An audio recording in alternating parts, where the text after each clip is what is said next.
ध्यान संध्या उपासना के क्रम में आज की हमारी यह 38वीं कक्षा है।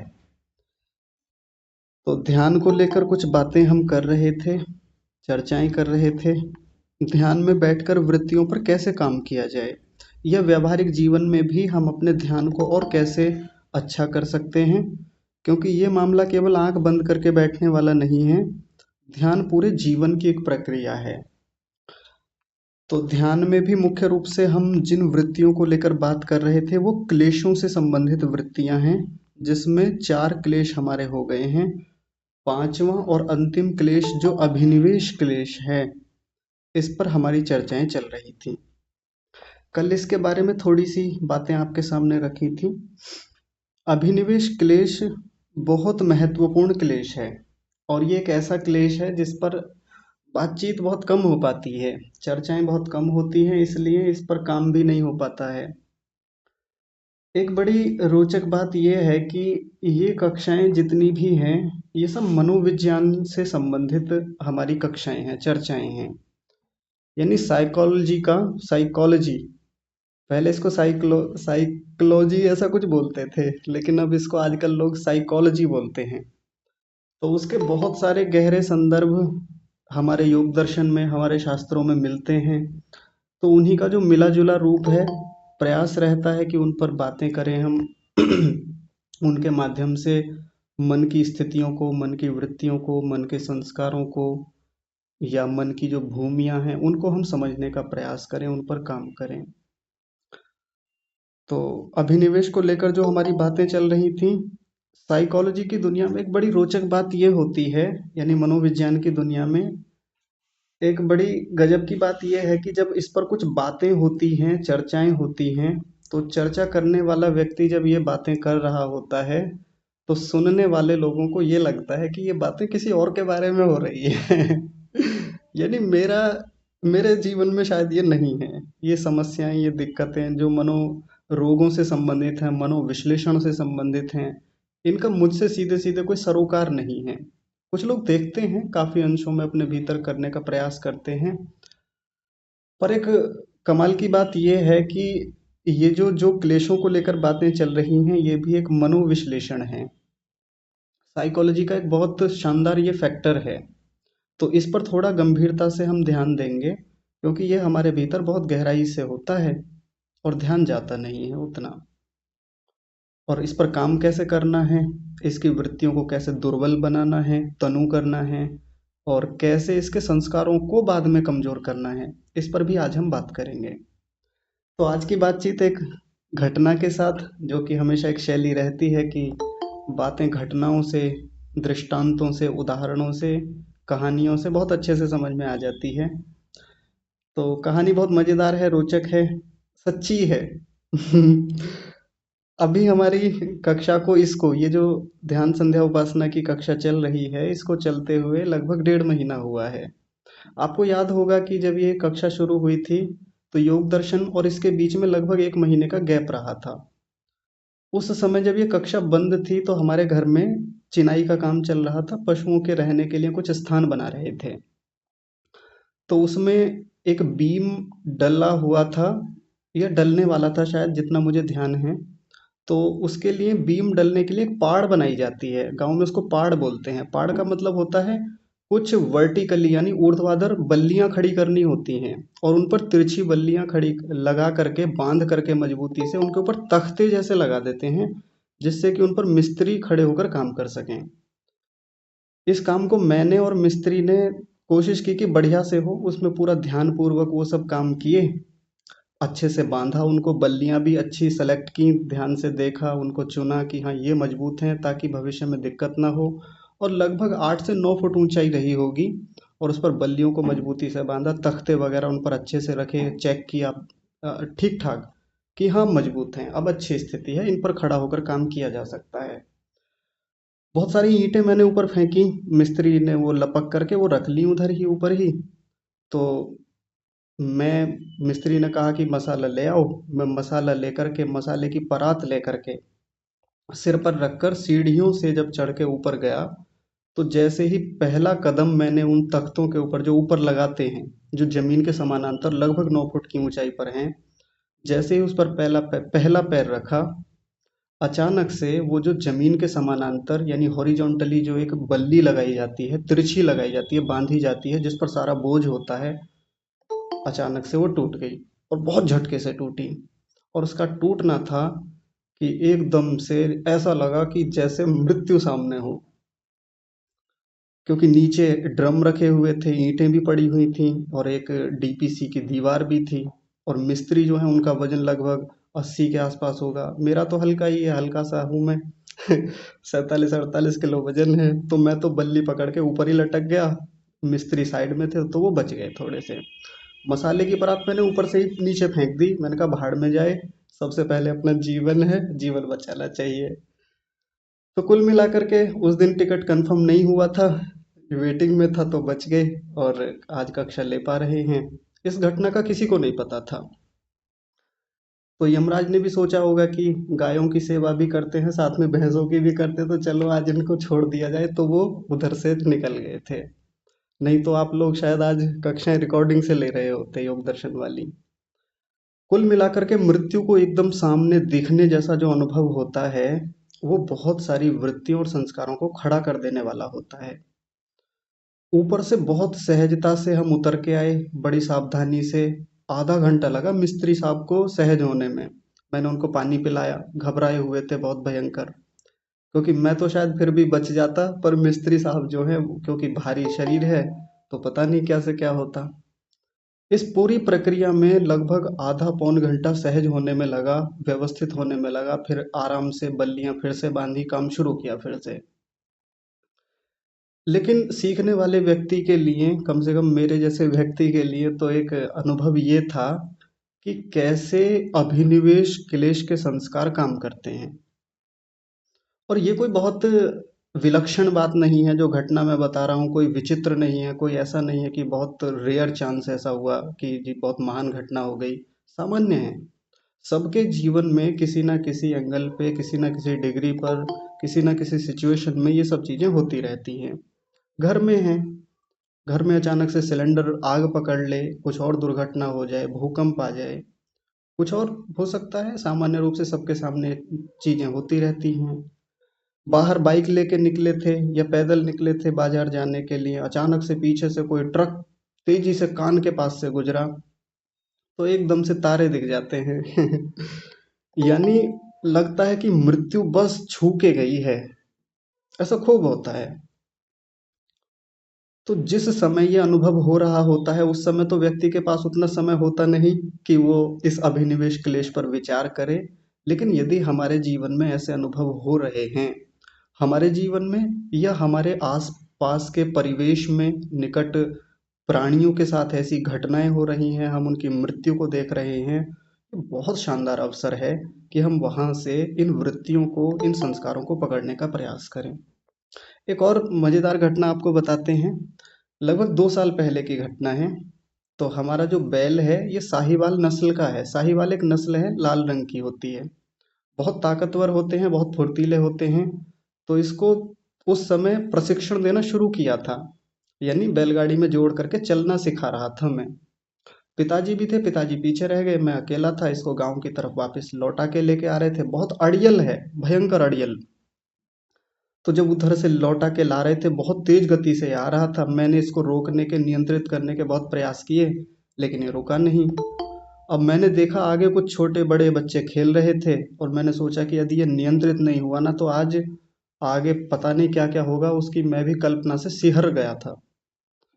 उसको जितना रोकने का प्रयास करूं वो उतना ही तेज भागे। उसको, उसकी नाथ होती है ना, नासिका में से एक रस्सी निकालते हैं, उससे पूरा झटके मार करके रोकने का प्रयास किया। मैं बैलगाड़ी पे दाईं ओर था, और जिस दाईं ओर मैं उसको रोकने का प्रयास कर रहा था, वो दाईं ओर को ही भागने लगा। और सामने खंभा था, खंभा बिजली का, और साथ में चबूतरा भी था, एक ऊंचा, लगभग 4 फुट ऊंचा, लगभग 4.5 फुट ऊंचा चबूतरा होगा। उसको रोकने की प्रक्रिया में अनकंट्रोल्ड सिचुएशन जैसी थी, अनियंत्रित स्थिति थी। मैंने सोचा यदि नहीं रोका तो आगे ये बहुत सर्वनाश कर देगा। उसको रोकने की प्रक्रिया में मैं खंभे और बैलगाड़ी के दाएं हिस्से के बीच में आने से मात्र 1 सेकंड का शायद वो समय रहा होगा जब मैं बचा। और बहुत फुर्ती से, चूंकि शरीर हल्का है परमात्मा की कृपा से, स्वास्थ्य भी ठीक है, इससे मैं एक झटके में ऊपर चबूतरे पर, और बैलगाड़ी इतनी भयंकर विस्फोट जैसा हुआ और वो खंबे से जा टकराई। पड़ोसी भी आकर के देख रहे थे कि ये हुआ क्या। और कई लोग तो आके कह रहे थे कि अगर बीच में से ना निकलते तो शायद मर ही जाते, मृत्यु ही हो जाती, ऐसा लोग बोल रहे थे। और मुझे साफ साफ दिख रहा था, यानी आई मृत्यु और छू करके जैसे निकल गई हो, बस ऐसा मामला था। परमात्मा की कृपा और अभ्यास की बात है, तो वो हो गया, बच गए वहां से। तो ये इस प्रकार की घटनाएं हमारे हम सबके जीवन में कहीं ना कहीं होती रहती हैं। किसी के साथ उतना नहीं होती, किसी के साथ बहुत तीव्रता से हो जाती हैं, बड़े झटके से एकदम से आता है और चला जाता है वो क्षण। अब इन सब चीज़ों को एक तो भुला दें, एक तो ये है कि छोड़ो, हो गया, इसमें ऐसा क्या है, बच गए, परमात्मा की कृपा, ऊपर वाले ने बचा लिया, उन सब चीज़ों को धन्यवाद करके छोड़ दें, इतने तक मामला नहीं है। एक गंभीर व्यक्ति, एक साधक व्यक्ति, एक चिंतक व्यक्ति इस पे थोड़ा चिंतन करता है, सोचता है कि जिस समय वो क्षण बना, मेरे मन स्थिति क्या रही उस समय। होती वो कुछ कुछ ही क्षणों की है, बहुत कम समय की होती है, लेकिन मृत्यु का साक्षात जैसा हो जाना, ये अपने आप में एक बहुत बड़ा दर्शन देके जाता है। एक और अभी घटना हुई, दुखद है वो। बाकी घटनाएं तो मैंने रोचक इसलिए कही क्योंकि मेरे साथ रही, पर दूसरे की घटनाओं को तो मैं दुखद ही कहूंगा। हमारे गांव में कोल्हू होते हैं ना, जहाँ गुड़ बनता है, क्रेशर बोलते हैं। तो अभी एक व्यक्ति शराब पी करके, वहां काम करने वाला वो कर्मचारी था, मजदूर था, तो वो काम कर रहा था। तो बहुत बड़ी बड़ी कढ़ाइयाँ जैसी होती हैं जिनमें रस उबलता है, बहुत बड़ी बड़ी होती हैं, लगभग 4 की संख्या में वो होती हैं। उनके नीचे बहुत आग जलती है, उनके जहाँ रस उबलता है बहुत टेम्परेचर भी हाई होता है। और वो व्यक्ति वहाँ काम करने वाला, जिसने शराब पी रखी थी, किसी दुर्घटनावश, असावधानीवश उसी में गिर गया। यानी खोलते हुए रस में, गन्ने का रस जो होता है खोलता हुआ भयंकर गिर गया। निकाला, निकालने के बाद उपचार हुआ और अस्पताल में उस व्यक्ति ने दम तोड़ दिया, मर गया वो। बहुत सारा झमेला हुआ उसके चक्कर में, लड़ाई झगड़े हुए, पुलिसबाजी हुई, ये सब हुए। लेकिन इन सब घटनाओं को सुन करके कई बार होता है कि तात्कालिक रूप से हम बड़े सचेत हो जाते हैं, तात्कालिक रूप से एकदम से मन सिहर उठता है, मन में बड़ा झटका सा लगता है। लेकिन 5-10 दिन, एक महीना होते होते चीज़ें सामान्य हो जाती हैं और हम फिर से पुरानी दुनिया में लौट जाते हैं। आपको याद होगा पिछले वर्ष बांग्लादेश में हिंदुओं के साथ जो नरसंहार हुआ, उसको लेकर पूरे देश में कितना डर का माहौल था। और ये बिल्कुल साफ दिखने लगा था उस समय कि ये चीज़ें हमारे देश में भी होने वाली हैं। 1 साल होते होते हम सब लोग भूल गए, सामान्य हो गया सब माहौल। डरे हुए थे, ऐसे ऐसे भयंकर स्टेटस लगते थे, ऐसी न्यूज आती थी कि कांप जाते थे हम लोग देख करके कि ये भारत में भी पता नहीं कब हो जाए, कब ऐसी चीज़ें हो जाएं खड़ी। लेकिन अब पिछले दिनों फिर से 1 महीने से ये सब चीज़ें फिर से हो रही हैं, फिर से मन में एक डर है, मृत्यु की वो स्थितियां बन रही हैं। तो डर तो स्वाभाविक है, भीतर रहता ही है, सामान्य मनुष्यों के जीवन में तो ये हमेशा रहेगा ही। एक समय के बाद अभ्यास होते होते, समझ बनते बनते, चीज़ों को देखते देखते ये डर उतना रहता नहीं। जैसे कई बार हम लोगों ने देखा है, मैं इस चीज़ पे थोड़ा बारीकी से देखता हूँ, कि मान लीजिए गांव में किसी की मृत्यु हुई, तो गांव के कुछ बुजुर्ग लोग ऐसे हैं जिनका काम यही है कि जब किसी के घर में मृत्यु हो जाएगी तो वो वहां जाते हैं, थोड़ी बहुत संवेदनाएं प्रकट करते हैं और फिर वो अपने काम पकड़ लेते हैं। काम कैसे, कि अर्थी को सजाना है, अर्थी में क्या क्या सिस्टम होता है, पूरी अनुष्ठानिक व्यवस्थाएं जो हैं वो उनको संभाल लेते हैं। और नॉर्मल एकदम सामान्य, ना उन्हें दुख है, ना पीड़ा है, ना खेद है, ना डर है, कुछ नहीं। संवेदनाएं भी सामान्य हैं उनकी, ऊपर ऊपर की, क्योंकि जीवन में इतना कुछ देख चुके हैं, जीवन में इतने लोगों की अर्थियां उठवा दी उन्होंने। हंसी मजाक में कह रहा हूँ लेकिन थोड़ी गंभीर बात है। इतने लोगों की अर्थियां बनवा दी, उठवा दी, कि अब उनको ये सब सामान्य लगता है, बहुत सामान्य। और वो हंसी मजाक करते हुए दूसरों की अर्थियां सजवा रहे हैं, और बड़े अधिकार पूर्वक, कई बार झगड़ते हुए, अरे ये कैसे कर दिया, ये बांस ऐसे नहीं बांधते, इस दिशा में नहीं, इस दिशा में बांधो, ये रस्सी किधर से घुमा दी, ये ऐसे नहीं घुमाते, और रस्सी ऐसे नहीं बटी जाती, ऐसे बटी जाएगी, ये रस्सी गलत बना दी। और देखो बतासे इधर से नहीं रखेंगे, बतासे यहाँ रखेंगे, मखाने इधर से नहीं उधर से रखिए। पूरा ऐसे विश्लेषणात्मक तरीके से वो चीज़ों को एक्सप्लेन करते हैं, जैसे उस घर में कोई मृत्यु नहीं, जैसे कोई अनुष्ठान चल रहा हो विवाह का, कोई विवाह की रस्म होने वाली है, इस प्रकार से उनकी प्रतिक्रियाएं होती हैं। यानी हमको एक दृष्टि में देखने में लगेगा कि हाँ, इनके भीतर कोई मृत्यु का कोई शोक, कोई संवेदना, कोई डर, कोई पीड़ा, चिंता, बाधा कुछ है नहीं। तो एक दृष्टि से होता भी है, ये बात सही भी है कि उन लोगों ने देखा इतना है, समझ इतनी है चीज़ों को लेकर के, जीवन को लेकर के, कि बहुत मृत्यु उन्होंने देखी है, बहुत सारे लोगों को सामने मरते उठते जाते देखा है। लेकिन एक समय के बाद वो सहज हो गए हैं इन सब चीज़ों को सुन करके। पर मृत्यु का डर तो उनके भीतर भी है। जब उनके अपने जीवन में ये सब चीज़ें आती हैं, तो वो मृत्यु के डर के संस्कार वो सब चीज़ें सामने खड़ी करते हैं। जब उनको अपना जीवन संकट में लगता है तो डर तो उन्हें भी लगता है, सबको डर लगता है। गला सबका सूखता है। आता है ना वो एक एडवर्टीजमेंट में कि डर सबको लगता है, गला सबका सूखता है, इसलिए माउंटेन ड्यू पियो और डर से छुटकारा पाओ। ऐसे करके एक एडवर्टीजमेंट है ऋतिक रोशन का। तो ऐसे माउंटेन ड्यू पीने से तो ये डर के संस्कार या अभिनिवेश के संस्कार खत्म नहीं होने वाले। कैसे होंगे? ऐसे ही विश्लेषणात्मक शैली से, चीजों को देखने से, थोड़ा गंभीरता से विचार करने से। अभी पिछले दिनों हम जब अविद्या को देख रहे थे, तो अविद्या का पहला ही भाग था अनित्य में नित्य का विचार कर लेना अविद्या है। यानी इस अनित्य शरीर को, अनित्य व्यवस्थाओं को, अनित्य वस्तुओं को जब हम नित्य मान करके व्यवहार कर रहे होते हैं, ये हमारे भीतर की अविद्या है। और ये भी हमने देखा कि इस शरीर के साथ भी वही स्थितियां हैं, और अभिनिवेश क्लेश में भी लगभग वैसी ही चीजें हैं। क्योंकि ये अभिनिवेश क्लेश हमारे शरीर को लेकर के ही है, मुख्य रूप से आत्मा को लेकर ही है। जब हम ये सोचते हैं कि मैं समाप्त हो जाऊंगा, यानी उस समय हम क्या देख रहे होते हैं, मैं यानी मैं जो नित्य आत्मा हूँ, मैं खत्म हो जाऊंगा, मेरा अस्तित्व ही समाप्त हो जाएगा। और चिंताएं कई होती हैं हमारे साथ, उनको हम किस रूप में देख सकते हैं, अनात्म में आत्म के भाव को लेकर के, कि मैंने जो इतना ये व्यवस्थाएं खड़ी की हैं, ये जो इतना बना लिया है, मैं चला जाऊंगा, कल को बाई चांस मुझे कुछ हो गया तो इस दुनिया का क्या होगा। है ना, हमारे भीतर एक ये अप्रोच रहता है, एक माइंडसेट रहता है कि बाई चांस कल मुझे कुछ हो गया तो फिर कैसे ये दुनिया चलेगी, कैसे ये समाज चलेगा, कैसे ये देश चलेगा। हमें बड़ी चिंता है समाज की, देश की, राष्ट्र की।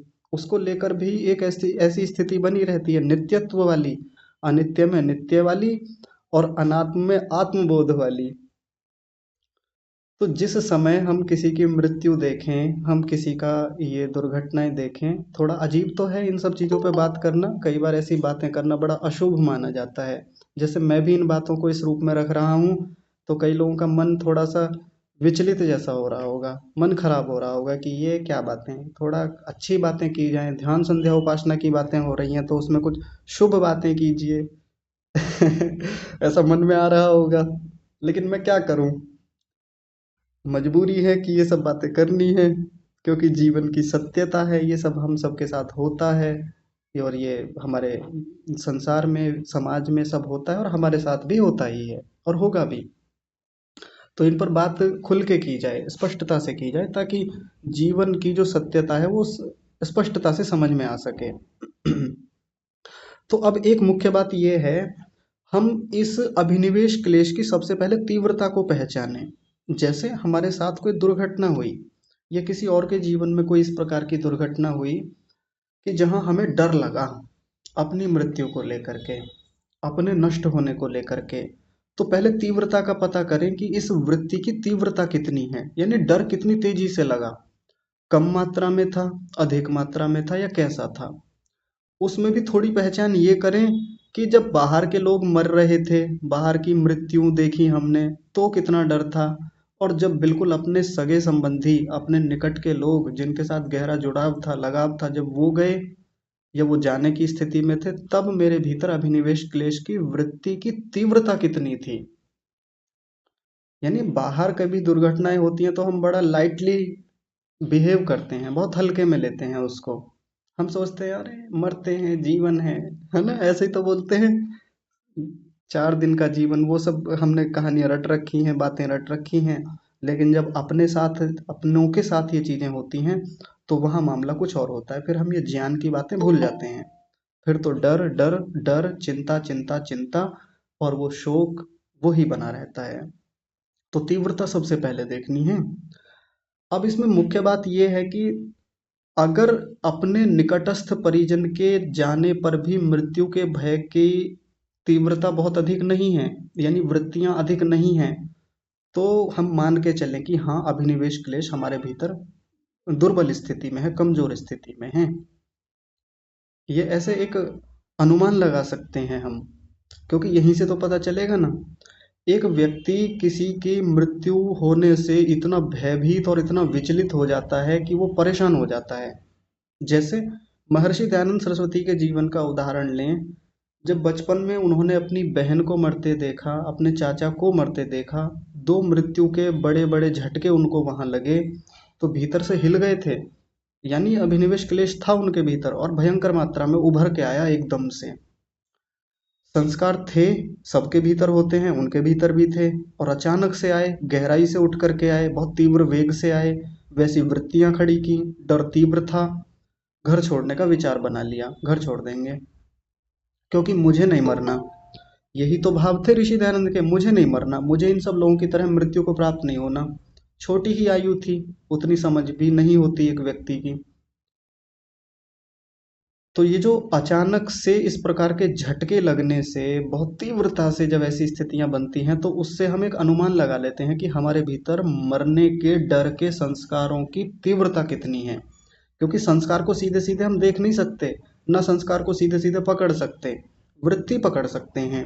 और वृत्ति ऐसे ही पकड़ में आती है, और मुख्य रूप से तो तभी पकड़ में आएगी जब बिल्कुल अपना कोई खास अपना संबंधी जा रहा होगा, या जब हमारे साथ वो दुर्घटना हो रही होगी या हुई थी। जैसे मैंने अभी आपको ये 2-3 उदाहरण दिए, अपने जीवन के ही दिए। तो जिस समय बिल्कुल साक्षात मृत्यु सामने दिख रही थी, तो अचानक से वो डर कितना तीव्र था। कई बार नहीं भी होता, कुछ लोग इतने एक्सपर्ट होते हैं अपने मामले के, अपने विषय के, या अपने जो उनका अपना प्रोफेशन है, अपनी जो कार्यशैली है, उनके इतने कुशल होते हैं कि उनको थोड़ा सा कोई ऐसा लगा कि अभी गिर सकते थे, गिर जाते तो बस मर ही जाते, वो उतने परेशान नहीं होते, वहाँ सहज रहते हैं, क्योंकि उनको पता है कि जीवन है, कितने लोग जाते हैं, हम भी चले जाएंगे एक दिन। तो एक समझ आते आते व्यक्ति वहां तक सहज होने लगता है, मृत्यु के डर के संस्कारों को वो धीरे धीरे कम कर लेता है। मुख्य बात तो यही है कि अभिनिवेश के संस्कारों को कमजोर बनाने के लिए सबसे मुख्य चीज है, वो है विद्या, वो है समझ, वो है ज्ञान, वो है अनुभव। बड़े बूढ़े लोगों के जीवन में देखेंगे तो चूंकि अब एक ऐसा दौर आ गया है जीवन में उनके, 60-70 साल की आयु है, 80 साल की आयु है। अब उनको लग रहा है कि जीवन का 2/3 हिस्सा या 3/4 हिस्सा तो जी चुके हैं, अब 1/4 हिस्सा बचा है, तो अब सामने उनको पता है कि अब जीवन ज्यादा है नहीं। तो जीवन के बारे में कम सोचते हैं, और उसके बारे में ज्यादा सोचते हैं कि जो अब आ सकती है। क्या आ सकती है? मृत्यु आ सकती है। उस पर विचार ज़्यादा चलता है।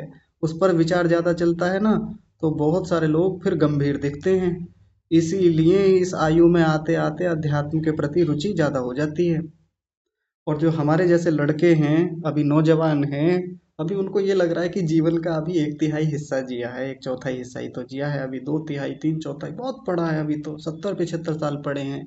आराम से मस्ती के साथ जीवन जिएंगे, धूम मचाएंगे, आग लगा देंगे दुनिया में, उठा के पटक देंगे, पलट देंगे, ये भाव रहते हैं। कुछ तो बायोलॉजिकल फैक्टर्स हैं, और कुछ एक आयु का वो प्रभाव होता भी है। तो इतनी कम उम्र में अध्यात्म आना किसी व्यक्ति के भीतर आसान नहीं होता, क्योंकि अभी उस मृत्यु को नहीं देख पा रहा है। अभी उस स्थिति को ये व्यक्ति देख नहीं पा रहा, नौजवान, जो एक वृद्ध व्यक्ति बहुत सहजता से देख पा रहा है। और एक मजे की बात यह कि उसने उस उम्र तक आते आते 75-80 तक आते आते उसने अपने संगी साथियों को, संग के साथियों को अपनी आंखों के सामने जाते देखा है। कितने उसके दोस्त, कितनी उसकी सहेलियां, कितने उसके अपने परिजन, रिश्तेदार, पड़ोस के लोग, समाज के लोग उसकी आंखों के सामने चले गए, और वह आज भी वो सबको जाते जाते कितने लोगों के अंतिम संस्कारों में वो शामिल हुआ है। तो यहाँ तक आते आते अब समझ बनी है कि देखो, जीवन तो स्थायी नहीं है, ये शरीर तो स्थायी नहीं है, अस्थायी है, अनित्य है। ये भाव हर दिन बनता है, शास्त्र पढ़ के ही बने ऐसा नहीं है। जीवन की समझ से, संसार को देखते हुए, लोगों के व्यवहारों को देखते हुए, अपने शरीर को क्षीण होते हुए देखते हुए ये समझ बनती चली जा रही है, बनती है। और यही कारण है कि इस उम्र तक आते आते सामान्य समझ बन भी जाती है इस अभिनिवेश क्लेश के प्रति। सीधे सीधे बड़े बूढ़े लोगों को नाम नहीं पता कि यह अभिनिवेश क्लेश है और इसकी तीव्रता मेरे भीतर कितनी है कितनी नहीं है, लेकिन फिर भी इस पर उनका काम तो होता है। और जैसे एक बार मैंने उदाहरण दिया था कक्षा में ही कि जब किसी व्यक्ति को कैंसर जैसा रोग आ जाए और उसकी स्टेज आखिरी हो, या ऐसी स्टेज पर हो कि अब ज़्यादा जीवन बचा नहीं है, डॉक्टर ने भी एक लिमिटेशन बता दी है कि बस इससे ज़्यादा अब आपका जीवन चलेगा नहीं, तो फिर व्यक्ति जीवन के प्रति गंभीर होता है। मुख्य बात देखिए, मृत्यु सामने दिख रही है, लेकिन जितना बचा हुआ है अब गंभीर है, उसके प्रति गंभीरता आती है। और ऐसे व्यक्ति भी आध्यात्मिक बनते देखे जाते हैं। यानी अब तक जो 25-26 साल का लड़का, जिसको अध्यात्म में ज्यादा रुचि थी नहीं, लेकिन अचानक से जीवन में एक ऐसा दौर आया कि उसको ऐसा असाध्य बीमारी हो गई जिसका कोई इलाज नहीं है। डॉक्टर ने कह दिया कि अब आपके पास ले दे के 1 या 2 साल हैं। फिर जितने शानदार तरीके से उसके वो 1-2 साल बीतेंगे अध्यात्म की दुनिया में, उससे बढ़िया कोई व्यक्ति नहीं जी सकता। उसको शरीर की नित्यता या अनित्यता का भेद पता चल जाता है। आत्मा नित्य है अनित्य है बिल्कुल साफ साफ दिखने लगता है वहीं से। हम लोग इस भ्रम में हैं, हम जो सामान्य लोग हैं जिनके साथ ये चीजें नहीं हैं, विशेषकर नौजवान, विशेषकर 30-40 तक के भी लोग, क्योंकि पता है कि अभी अरे बहुत जीवन पड़ा है, जबकि भरोसा एक क्षण का नहीं है, पता नहीं कौन कब निकल जाए। मैं भी आज बात कर रहा हूँ, पता नहीं कक्षा के बाद भी स्थितियां रहें या ना रहें कि अगले दिन की भी कक्षा हो पाएगी या नहीं, बिल्कुल भरोसा नहीं है। लेकिन फिर भी मन में एक भ्रम, मन में एक स्थिति क्या रहती है, कल कर लेंगे, है ना, अरे कर लेंगे, अरे हो जाएगा, अरे आराम से देख लेंगे, ऐसी चीजें रहती हैं। यानी अनित्यता को नित्यता की तरीके से देख नहीं पा रहे हैं, नित्यता को नित्यता के तरीके से देख नहीं पा रहे हैं। वो मृत्यु जो हर क्षण कभी भी आ सकती है, उसको लेकर के वैसा गंभीर चिंतन, वो गंभीरता या वो स्थिति भीतर है नहीं। तभी तो अभिनिवेश क्लेश की तीव्रता को अभी हम कम नहीं कर पाए हैं। और अचानक से जब हमारे साथ वो दुर्घटना होती है या अपनों के साथ कोई दुर्घटना होती है, तो वो भयंकर वेग के साथ एकदम से निकल के आती है। ऋषि दयानंद कोटि का व्यक्ति जब घर छोड़ के निकलता है, तो उस समय ये क्लेश के संस्कार बहुत तीव्रता से जोर मार रहे हैं, बहुत तीव्रता से उभर के आ रहे हैं। वो व्यक्ति बेचैन है भीतर से, मृत्यु मुझे भी आ सकती है, मुझे भी मार देगी। तो घर वालों ने बताया बिल्कुल, इससे तो कोई नहीं बचता, कोई भी व्यक्ति आज तक अमर नहीं है, सबको मरना है।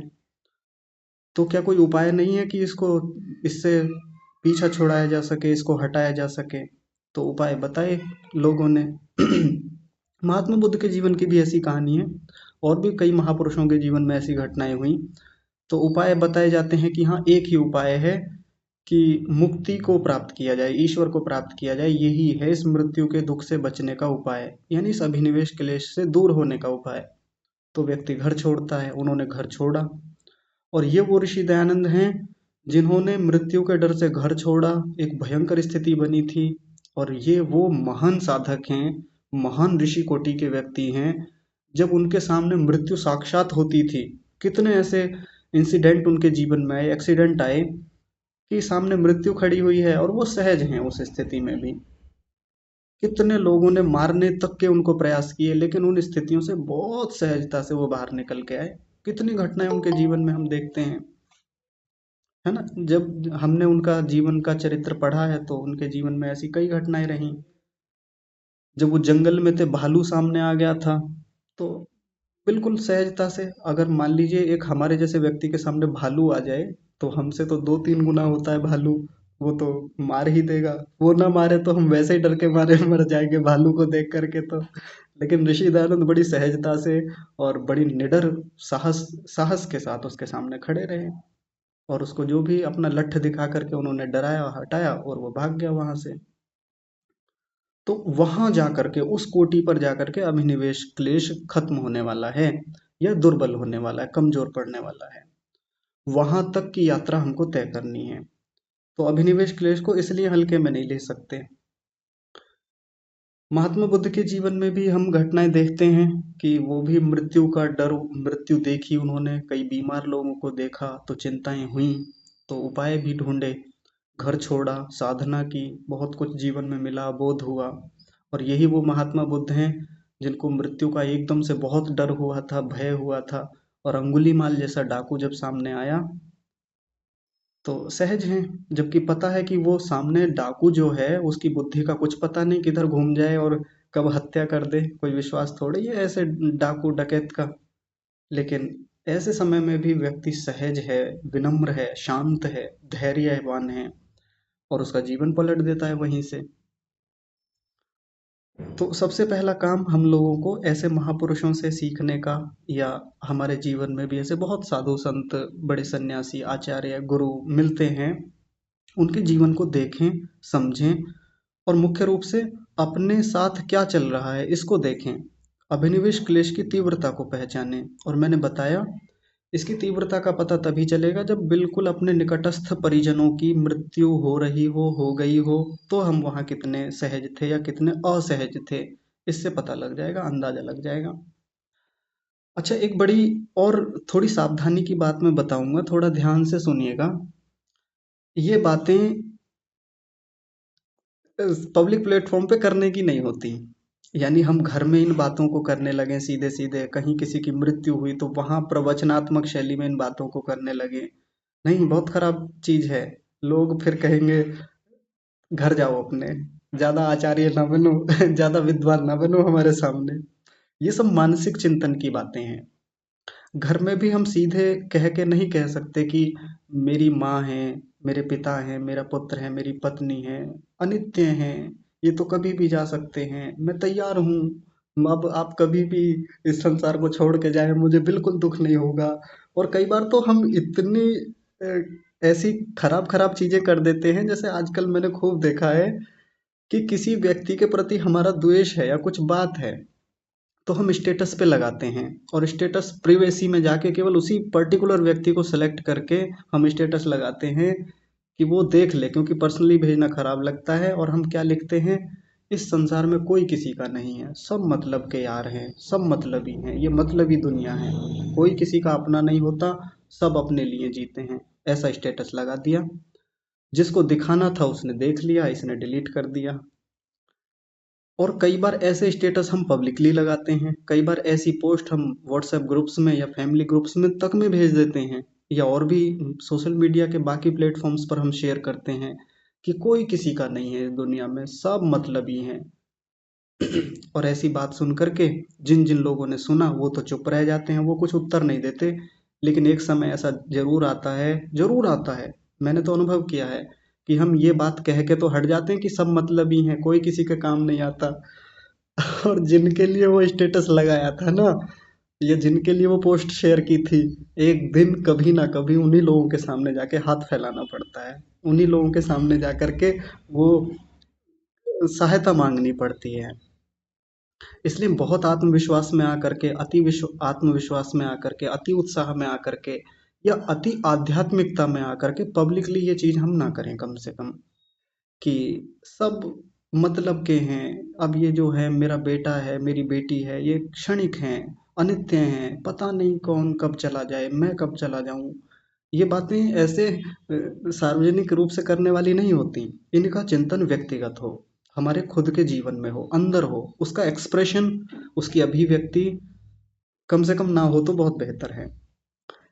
हाँ, एक समय के बाद ऐसा लगता है कि दो लोग हैं, जैसे मान लीजिए उनकी आयु 80-80 साल है और वो दोनों दोस्त रहे हैं बचपन से ही, या उनका परिचय हुआ, पार्क में बैठे हुए हैं, बूढ़े हैं, और वो एक दूसरे को लेकर के हंसी मजाक में, ठिठोली में या सामान्य रूप से चर्चाओं में कह रहे हैं कि यार अब तेरा भी कोई भरोसा नहीं है। उसने मजे मजे में कह दिया दूसरे वाले को, तू भी मतलब का है ना? अब तेरा भी कोई भरोसा नहीं, तू भी कब चला जाए, मेरा भी कोई भरोसा नहीं, कब मैं चला जाऊं। ये बातें ऐसे लोगों में तो शोभनीय हैं, चलता है हंसी मजाक में। पर ये बात हम घर में कहने लगे, माँ से कहने लगे, पिता से, पुत्र से, पत्नी से कहने लगे, पत्नी पति से कहने लगे, आप तो मतलब के हो, जब तक पैसा दे रहा हूँ या दे रही हूँ, जब तक मैं आपकी काम कर रही हूँ, तब तक तो अपने हैं, बाकी तो कोई किसी का नहीं है इस दुनिया में। और कुछ दिन बाद पता चलता है कि काम ही वो व्यक्ति आता है। तो मैं हमेशा ये कहता हूँ कि ऐसी बातें सार्वजनिक रूप से करने से बचना चाहिए। व्यक्तिगत चिंतन में हम अभिनिवेश क्लेश को पहचानें, देखें और संबंधियों, वस्तुओं, व्यवस्थाओं की अनित्यता का निरंतर चिंतन करें। जैसे 80 साल का एक व्यक्ति निरंतर चिंतन करता है, उसको सामने खड़ी हुई मृत्यु कुछ दूर दिख रही होती है। उसको बिल्कुल साफ-साफ दिख रहा है कि अब इंद्रियाँ शिथिल हो गई हैं, अब जीवन, ये शरीर ज़्यादा दूर तक चल नहीं पाएगा। उसने बहुत सारे लोगों को जाते हुए देख लिया है, तो हमेशा वो मृत्यु का वो भय, वो डर, वो चिंता बनी रहती है। तो यही कम करने का उपाय है, यही भावना बनानी है उस समय। और इसी भावना को बनाने के साथ-साथ परमेश्वर को जोड़ लें, परमात्मा को जोड़ लें, इससे सुंदर उपाय तो कुछ हो भी नहीं सकता। परमेश्वर को कैसे जोड़ें? कि हे प्रभु, नित्य तो आप ही हैं।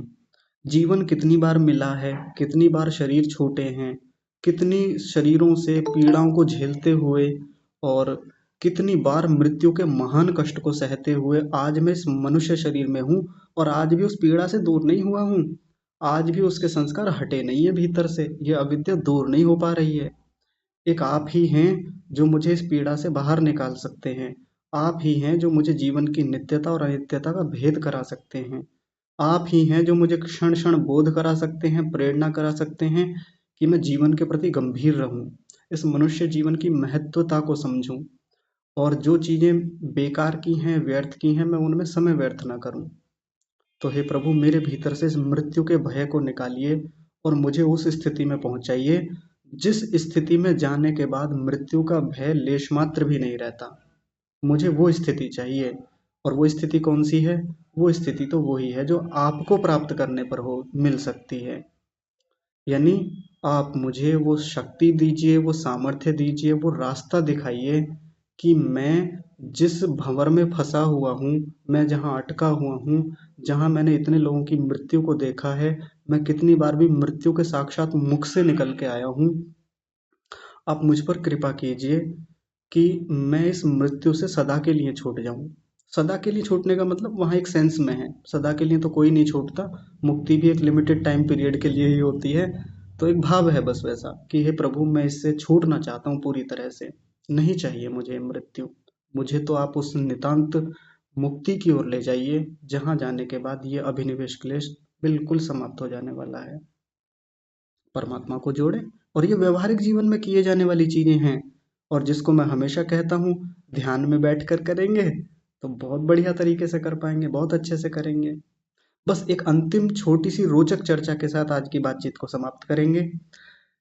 जब ये बातें हमारी अनित्य और नित्य तक नित्यत्व के विचार को लेकर एक दिन हो रही थी, तो उस दिन हमारी कक्षा की एक बहुत क्या कहें, योग्य एक सदस्य हैं, हमारी बड़ी बहन जैसी हैं। तो उन्होंने उस दिन का अपना अनुभव रखा। उस दिन ध्यान में वो बैठी, तो उन्होंने एक लिस्ट बनाई, जैसा मैंने उस दिन कहा भी था, सूची बनाई कि कौन कौन मेरे सबसे प्रिय हैं। तो एक सूची का क्रम बना लिया, हाँ ये सबसे प्रिय हैं, ये उनसे कम प्रिय हैं, ये कम प्रिय हैं, ये उनसे कम, ये उनसे कम, ये सबसे कम। ऐसे 10-12 लोगों की उन्होंने सूची बनाई। अब उन्होंने वहां देखना शुरू किया उनकी मृत्यु को, यानी एक विचार के रूप में, एक चिंतन के रूप में कि अब अगर ये व्यक्ति अभी इसी समय मर गया है, मेरे सामने मृत्यु हो गई है, थोड़ा अजीब तो लगता है इस प्रकार का चिंतन करना एक स्त्री के लिए या किसी भी व्यक्ति के लिए, लेकिन उन्होंने किया। तो उन्होंने देखा कि जो जो व्यक्ति उस सूची में सबसे नीचे थे, यानी उनके साथ लगाव कम था, तो उनको उनकी मृत्यु हो गई तो ज़्यादा फर्क नहीं पड़ा। लेकिन जैसे जैसे सूची में ऊपर की ओर बढ़ते रहे, उस अनुक्रम में ऊपर आते रहे, जो प्रिय व्यक्ति सबसे सबसे प्रिय थे, वो 3 व्यक्ति, जब उनकी मृत्यु को वहां देखा, विचार किया, तो उन्होंने अपना अनुभव बहुत रोचकता से रखा। उन्होंने कहा कि सिरहन थी, सिरहन, सिरहन जानते हैं, जैसे शरीर में रोंगटे खड़े हो गए हों, ऐसी स्थिति थी। यानी जिस चीज के बारे में आज तक विचार तक नहीं गया था हमारा कि ऐसा भी हो सकता है, क्योंकि हम तो नित्यत्व देखते हैं अपने परिजनों में, ये तो हमेशा रहेंगे, कहने को कई बार कह भी देते हैं, लेकिन वो घटना को, उस घटना का विचार मात्र से ही शरीर कैसा हो जाता है, हमारा मन कैसा हो जाता है, बड़ा खराब हो जाता है। लेकिन उन्होंने ध्यान में बैठकर ये किया, और ये अभ्यास करना ही होता है एक साधक को। क्योंकि मैं कहता हूँ कि कक्षा में सभी लोग गृहस्थी हैं, सब लोगों के अपने परिजन हैं, परिवार वाले हैं। मैं बिल्कुल नहीं कहूँगा कि ऐसा चिंतन सीधे सीधे कोई करे, पर क्या करें, जीवन है, ये चीज़ें तो होनी ही हैं। सबकी लंबी आयु की मैं कामना करता हूँ, सब लोग स्वस्थ रहें, खूब उन्नति करें, खूब बढ़िया से आगे बढ़ें, खूब दीर्घायु हों। पर विचार जीवन की अनित्यता का भी होना चाहिए, ध्यान में बैठकर हम ऐसा करें। बाकी सबको बढ़ाने के लिए, सबकी दीर्घायु हो, इसके लिए खूब कामनाएं करते रहें, उनके लिए प्रयास पुरुषार्थ भी करते रहें, इससे कभी पीछे ना हटें। ये हमारा दायित्व है और ये करना ही चाहिए। तो आज की बातचीत को यहीं विराम देते हैं। यदि किसी को कोई प्रश्न होंगे तो कल की कक्षा में लेंगे, नहीं तो एक कल और रोचक विषय के साथ हम उपस्थित होंगे। आप सभी का बहुत धन्यवाद, और विशेष धन्यवाद परमात्मा का, जिन्होंने अभिनिवेश जैसे घनिष्ठ और गहरे खतरनाक क्लेश को समझने के लिए भी सारी व्यवस्थाएं, सारी चीजें हमें सहज उपलब्ध करा रखी हैं। तो ऐसे महनीय परमेश्वर का हृदय से धन्यवाद। आज की कक्षा को यहीं विराम। आप सभी को सादर प्रणाम। ओम।